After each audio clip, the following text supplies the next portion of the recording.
Hello learners. और मैं आप सभी का फिर से स्वागत करता हूं अपनी इस सीरीज़ में जो हमारी चल रही थी ड्रामा के बारे में। Development of drama and origin of drama in England, जिसमें हम ओरिजिन तो देख चुके हैं कि चर्च किस तरीके से ड्रामा को लेके आता है, और फिर हमने ये भी देखा कि कैसे व्यापारियों ने उस ड्रामा को अपने लिए यूज़ किया और इंग्लैंड में उस ड्रामा की शुरुआत हुई, आगे बढ़े।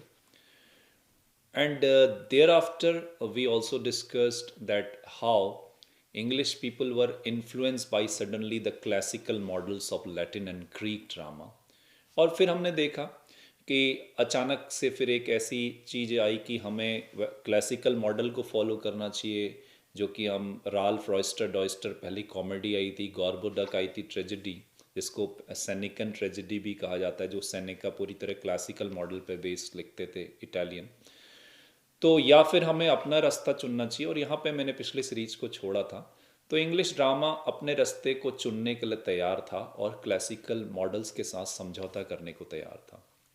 तो इस तरीके से इंग्लैंड के ड्रामा ने क्लासिकल मॉडल्स का साथ छोड़ना शुरू किया। और अब आपको ले चलता हूँ आज की, जब ये सब होने लगा तो इंग्लैंड के अंदर थिएटर की शुरुआत कैसे हुई और थिएटर कैसे आए। थिएटर वो जगह या वो मंच है जहाँ पर हम ड्रामा को परफॉर्म करते हैं, और जिसकी वजह से एलिजाबेथन इंग्लैंड जो है, ड्रामा जो है इतनी ज़्यादा उस एज में बहुत ज़्यादा फले और फूले हैं, कह सकते हैं कि the drama actually you can say that blossomed there in that age. तो देखते हैं कि इसमें क्या हुआ था। तो सबसे पहले जब ड्रामा व्यापारियों ने चुना, तो उसके बाद जो धनाढ़ वर्ग के लोग थे, जिसे हम नोबल मैन कहते थे, और जो किंग के खास लोग हुआ करते थे, उन लोगों ने इन कंपनीज पे अपना अधिकार जमाया और उन लोगों ने अपने नाम से कंपनी खोलनी शुरू की, जिसमें प्रोफेशनल हायर एक्टर करते थे, और जो भी इसमें पैसा होता था ये इनका शेयर उन पे बनता था, और वो उन लोगों को थोड़ा उनका शेयर देते थे।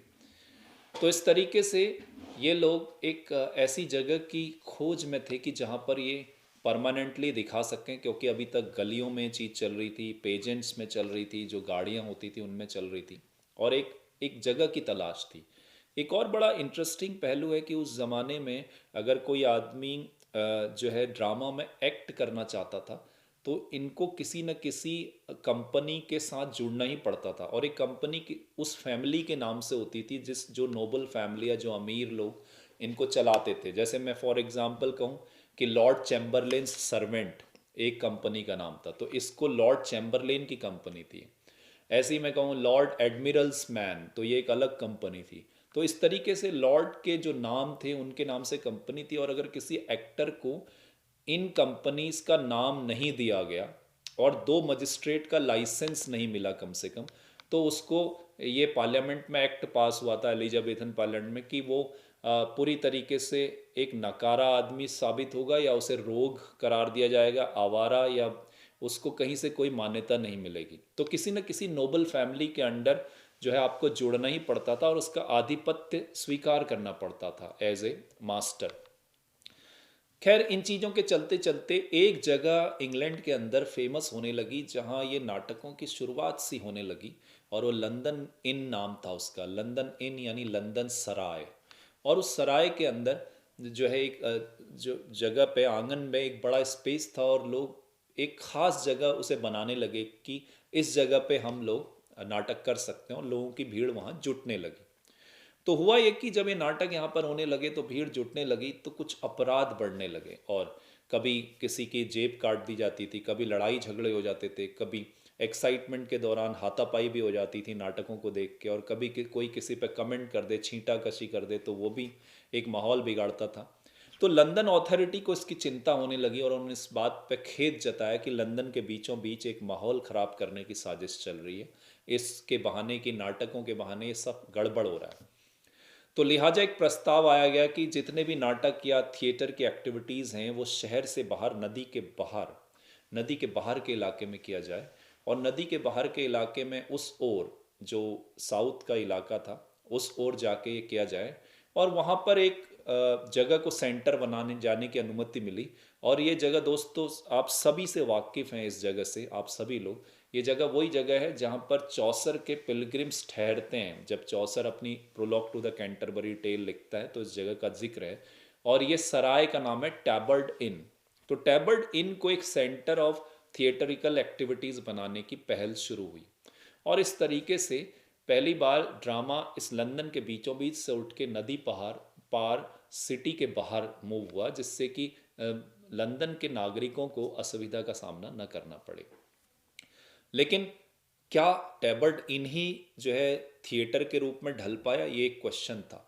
लेकिन ऐसा कुछ भी नहीं हुआ। जब हम बात करें कि पहला थिएटर जब आने लगा इंग्लैंड में या बनने लगा या बना, तो वो कौन सा थिएटर था और कौन सी जगह चुनी गई, तो वो टैबर्ड इन बिल्कुल नहीं था, बल्कि उसके उलट वो एक नॉर्थ की जगह थी जहाँ पर शोरेडिक नाम था। और शोरेडिक में तब कई चीज़ों में लोग ये प्रयत्नशील थे कि कोई ऐसी जगह बने, और शोरेडिक में एक पहला थिएटर शुरू किया गया। और उस थिएटर का नाम आप सभी को याद रखना चाहिए, उस थिएटर का नाम था द थिएटर, यानी नाम भी उसका थिएटर ही था, द थिएटर। और ये घटना मेरे ख्याल से रही है 1576 की। हाँ, 1576 में पहला थिएटर आया था। और जब ये पहला थिएटर आया तो ये होता है कि एक शुरुआत भर की देर होती है और फिर तो चीज़ें जुड़ती चले जाती हैं। और थिएटर पे थिएटर उसके बाद लगभग लगातार सीरीज में 8 थिएटर इंग्लैंड के अंदर बन गए, जिनमें रोज सबसे फेमस थिएटर था, कर्टेन थिएटर था जो इसके बाद आया था द थिएटर के बाद। और बहुत सारे थिएटर हैं जिसमें शेक्सपियर का थिएटर भी बाद में आता है, ग्लोब थिएटर, ठीक है, ब्लैक फ्रायर आता है, और जाने कितने थिएटर बनते हैं। और ये थिएटर की अब एक सीरीज शुरू हो जाती है बनने की। और जैसे ही ड्रामा थिएटर के अंदर आता है तो अचानक जो है भीड़ थिएटर में बढ़ने लगती है। अब बात आती है कि इन थिएटर के स्ट्रक्चर क्या थे। क्या ये एक जैसे आज का मॉडर्न थिएटर होता है वैसा था या कुछ और था? तो मैं थोड़ा इसके बारे में आपको बताऊंगा कि ये थिएटर कुछ खास किस्म के थिएटर होते थे। इनमें 3 साइड से जो है एक बॉन्डिंग होती थी, यानी 3 साइड से बंद होता था, बाउंड्री होती थी। और छत इसकी नहीं होती थी, छत खुली हुई होती थी। और सामने ओपन एक स्टेज होता था, उसमें चारों ओर से कवर्ड स्टेज नहीं होता था। और उस स्टेज के जो है ठीक बैक साइड में, बैक ड्रॉप में 3 दरवाजे हुआ करते थे, जिसमें बीचों बीच के दरवाजे को हम इनर स्टेज भी कहते थे। ये वो दरवाजा था जो किसी गुफा के लिए भी यूज़ किया जा सकता था, या बेडरूम के लिए भी यूज़ किया जा सकता था, या कोई दुकान अगर बनानी है तो उस दरवाजे को खोल के वो एज ए शॉप यूज़ किया जा सकता था। एक दरवाज़ा खुलता था जो ड्रेसिंग रूम की ओर ले जाता था आपको, और एक दरवाज़ा दूसरी ओर खुलता था जो पीछे जाने के लिए था स्टेज के। इस स्टेज के ऊपर एक और स्टेज होता था, छोटा सा बालकनी, जिसमें ऊपर उस बालकनी को यूज़ करते थे नाटकों में। जैसे रोमियो एंड जूलियट में जब आपको पता है कि जूलियट छत पे आती थी, तो वो उसी बालकनी पे खड़े होकर आती थी और रोमियो ज़मीन पे होता था। वैसे ही इस बालकनी को गॉड के लिए भी यूज़ करते थे कि अगर भगवान ने अगर अपीयर होना है तो वो बालकनी में होंगे, तो तरह तरह से इसका यूज़ किया जाता था। बात आई छत की, तो छत खुली रहती थी। और इसी जो है 3 बाउंड्रीज के बीच में एक पिलर्स पे बेस्ड गैलरी बनी होती थी, जो लगभग 2 मंजिले के तरीके से बनी होती, और ओपन गैलरी होती थी जो तीनों ओर ऐसे घूमती थी।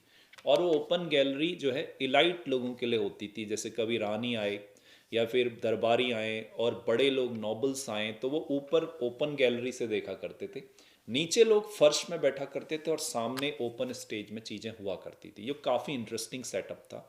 और शेक्सपियर के ग्लोब की सेटिंग जो पूरा लकड़ी का बना हुआ है, वो तो आज भी वैसी है, और आज भी वहाँ नाटक चलते रहते हैं। हर रोज़ के वहाँ 4 शो आज भी होते हैं लंदन में ग्लोब थिएटर में, और बिल्कुल ओरिजिनल फॉर्म में उसे रखा गया है। उसके अलावा एक खास थिएटर की मैं यहाँ पर बात करना चाहूँगा, जो थिएटर था ब्लैक फ्रायर्स। और ब्लैक फ्रायर्स थिएटर की एक खास बात ये थी कि इसमें 3 ओर से जो दीवारें थी वो तो ठीक थी, लेकिन इसमें छत थी और ये पूरा कवर्ड थिएटर था। यानी कि ये किसी भी मौसम में यहाँ पर कोई भी नाटक किए जा सकते थे, जबकि बाकी थिएटर्स में ऐसा नहीं होता था, और वहाँ नाटक जो है मौसम के मोहताज थे। जब मौसम अच्छा तो नाटक हो सकते हैं, if the weather conditions are not good, then you cannot just perform the play over there.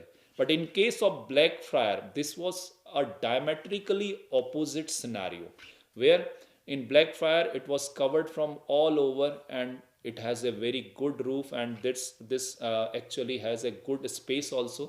So This was meant for rich people, the landlords, the nobles, and that's why it charges high. और इसके charge high थे और लोग common लोग यहाँ नहीं जाया करते थे क्योंकि ये एक तरीके से पैसा कमाने का भी साधन थे थिएटर। तो इस तरीके से ब्लैक फ्रायर एक इलाइट तरीके का थिएटर था जहाँ लोग जाना जो है कॉमन लोग जाना पसंद नहीं करते थे, और क्योंकि इसमें चार्जेस भी हाई थे। तो ऐसे थिएटर की शुरुआत हुई दोस्तों, और फिर थिएटर चल निकले। एलिजाबेथ ने उनको बहुत सपोर्ट किया, और इस तरीके से ड्रामा का अभ्युदय जो गलियों से, चर्च से गली में, गली से गाड़ियों में, और गाड़ियों से फिर खुली जगहों पे, खुली जगह से फिर सराय में जाके ख़त्म हो रहा था, वो अचानक से एक अपने मंच पे पहुंचा जिसे हम रंगमंच कहते हैं, जिसे हम थिएटर कहते हैं। और इस तरीके से शुरुआत हुई इंग्लैंड के अंदर थिएटर की। तो दोस्तों आशा करता हूँ कि ये आपको समझ आया होगा कि ड्रामा किस तरीके से शुरुआती सफ़र से थिएटर तक पहुँचे। और आगे हम बात करेंगे कि इसके बाद अंग्रेजी ड्रामा ने या इंग्लिश ड्रामा ने कैसे करवट ली, जो हम अगले एपिसोड में करेंगे। Thank you.